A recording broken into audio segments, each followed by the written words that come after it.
All right, 7.6, C is in Charlie, page number 632, bottom of the page. We're going to do example number 3. We're not going to spend much time on this one, just because it's pretty simple, but it is a little bit of a change, so I do want to at least talk about it. All right, so when we break this down, get x minus 3, or...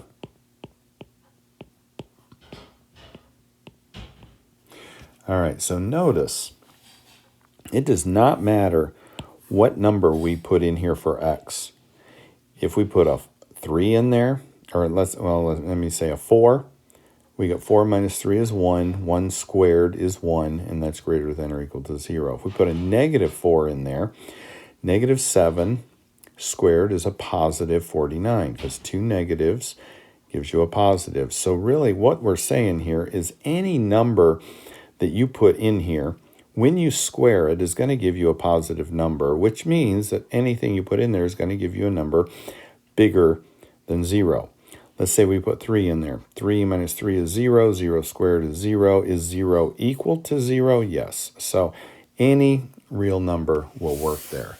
So they were just showing that example there. Let's jump to example number 4. On page 633, we've got an x minus 4 over an x plus 1, and that's less than or equal to 0. All right, that can't be factored anymore, so we'll just start with what we've got there. And this is going to be the exact same as the multiplication, because division is the same.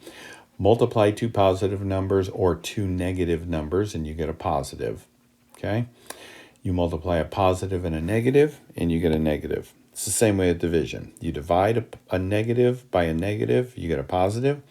Positive by a positive, you get a positive. A positive divided by a negative, you get a negative. So I know that if I'm going to find some number to put in here, this needs to be a negative number in order for it to be less than 0. Okay, so let's go ahead and write the x minus 4 and the x plus 1. Okay, so we're going to start with the x plus 1 first. So what makes this 0? A negative 1 makes that 0. Okay, what makes this 0? A 4 makes that 0. All right, so let's look at the x plus 1. Over here, if we put in a negative 4, doesn't matter again which number you choose as long as it's smaller than negative 1. Negative 4 plus 1 is negative 3. So that means for x plus 1, anything to the left of our negative 1 sign is going to be negative. All right, let's look at numbers in here. Let's pick 0. 0 plus 1 is a positive number, so anything in here is going to be positive. And let's pick a number over here. Let's pick 6. 6 plus 1 is 7. That's also a positive number. All right, let's look at the x minus 4. Let's start here. Just grab any number. Again, let's pick the negative 4. Negative 4 minus 4 is negative 8. So anything to the left of here is going to be negative. Let's take something in here. Let's pick a 2 this time.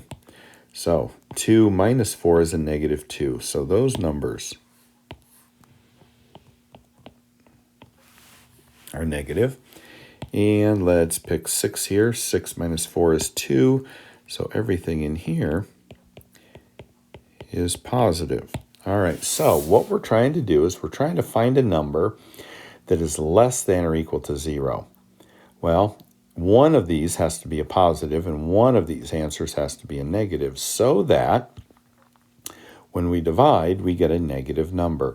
So a positive and a negative are right here. So that tells me that my answer is going to be in this area right here. Can it include negative 1? Well, let's see. What if I put a negative 1 in here for x? Negative 1 minus 4 is negative 5 over negative 1 plus 1 is 0. That is undefined. We can never have a 0 in the denominator.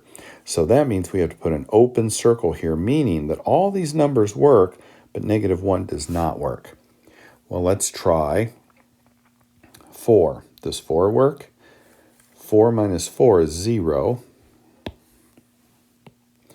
over 4 plus 1 is 5.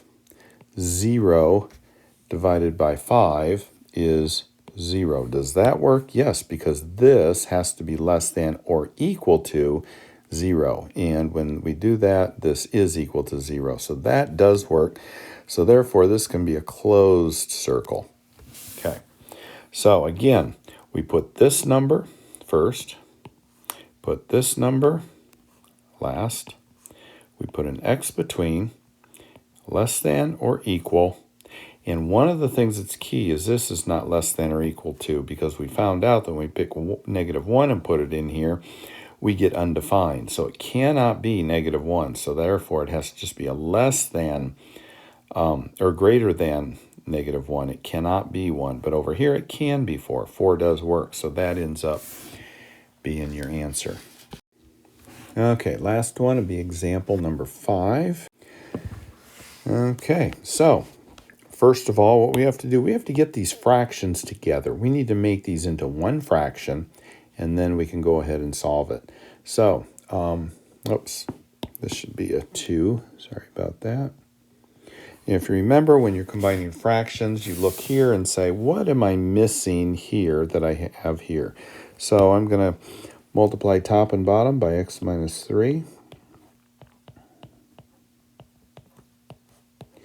And here I have an x minus 3, but I don't have an x minus 2. So I'm going to put an x minus 2 here. This is old stuff.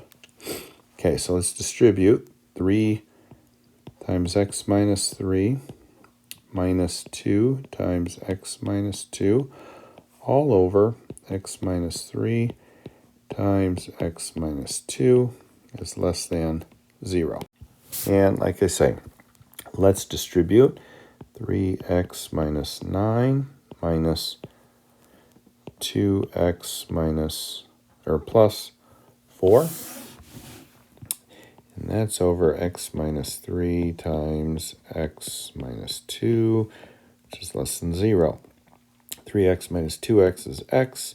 Negative 9 plus 4 is negative 5 over x minus 3.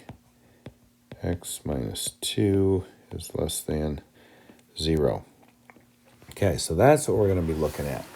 So we're going to have 3 different areas that we're looking at here. So let's go ahead and draw our line, put a 0 in here. What makes this 0?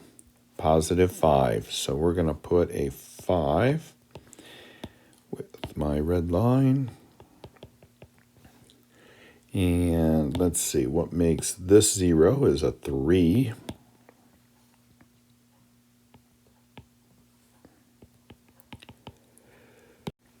And what makes this 0?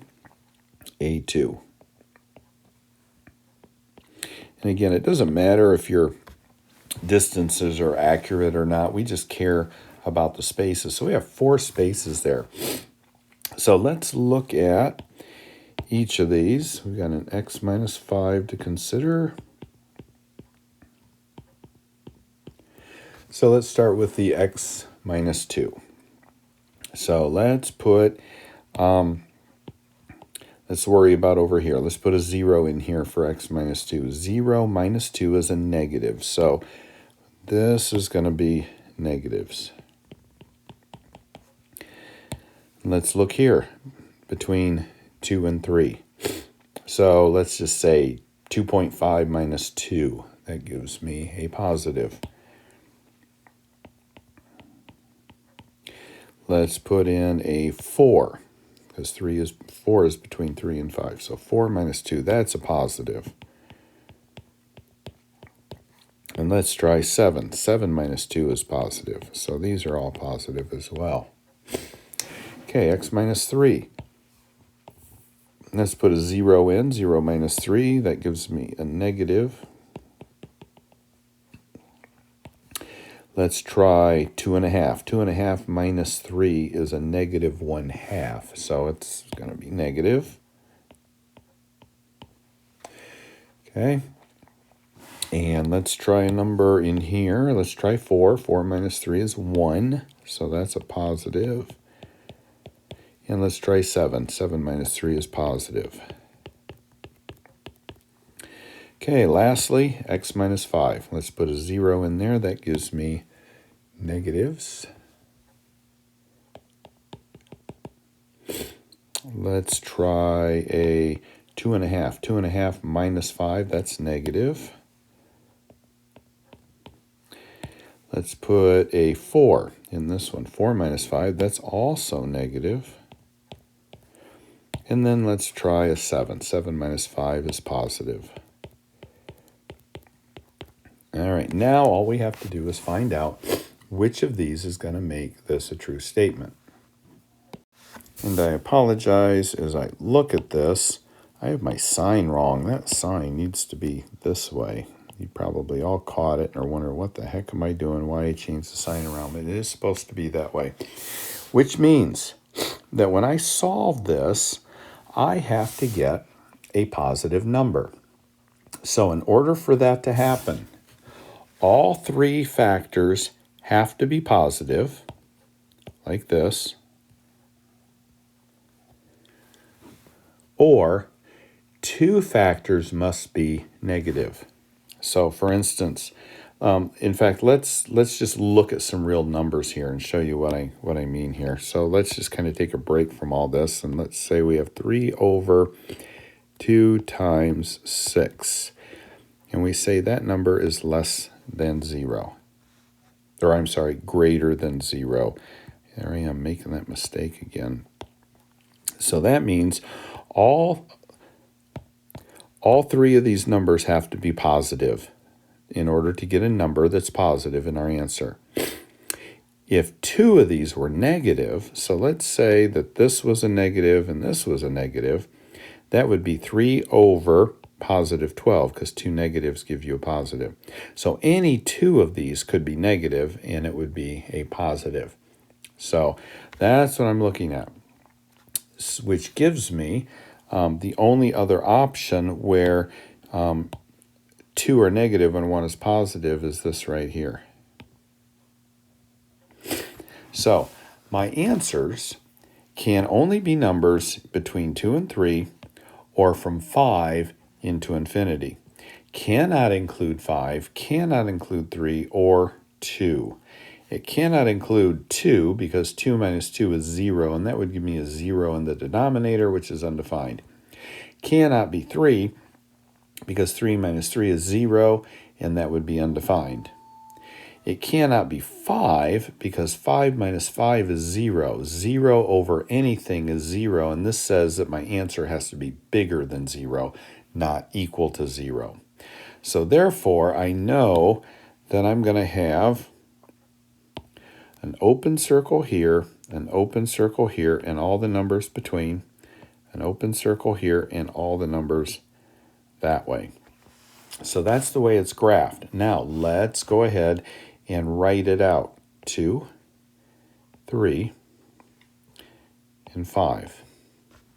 Okay, so we've got an X in the middle always, and it will always be signs facing that direction, because this is the smaller number, this is the larger number, so X has to be bigger than the smallest number and smaller than the largest number if it's in between here.